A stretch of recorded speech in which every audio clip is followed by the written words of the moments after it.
ఆగి చూడాలి. Let's wait 14th వరకు 14th వెయిట్ చేస్తే అర్థమైపోతుంది. అర్థమైపోతుంది. యా ఫస్ట్ షోతోనే తెలిసిపోతున్నాయి ఈ రోజుల్లో అన్ని.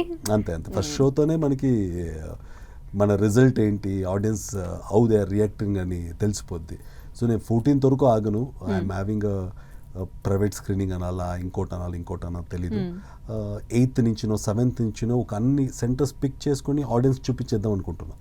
ఓ యా ఐ వుడ్ లైక్, అంటే ఇప్పుడు ఆడియన్స్ మాట ఇంకొక ఆడియన్స్ వినడం, నా మాట వినరు, నా మాట వినరు, మీ మాట వినరు, ఎవరి మాట వినరు, ఫ్రెండ్ మాట వినరు, ప్రమోట్ చేసుకుంటున్నాం అని అనుకుంటారు. అంతే ఇట్స్ లైక్ వాళ్ళ సినిమా గురించి వాళ్ళు డబ్బా కొట్టుకుంటున్నారా అనేలాగే ఉంటుంది.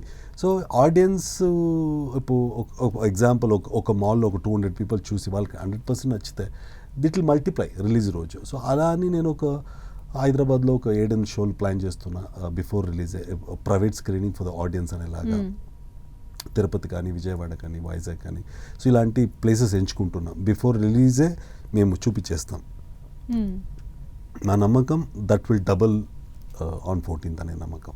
So we will show the film way before it's release. మంచి కాన్ఫిడెన్స్ తో వస్తున్నారు రావటం మాత్రం.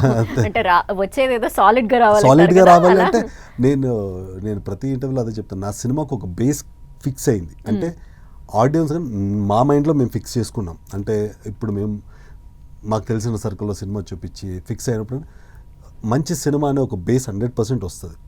దానిపైన ఒక మెట్టు ఎక్కువ ఉండొచ్చు రివ్యూ, ఒక మెట్టు తగ్గొచ్చు అని తప్పితే మరీ చెత్త సినిమా రా ఇది చూడలేము అనే రివ్యూ రాదు మాకు అనే నమ్మకం నాకు. ఆ గట్టి నమ్మకంతోనే we have planned like this. Confidence maintain చేయాలి.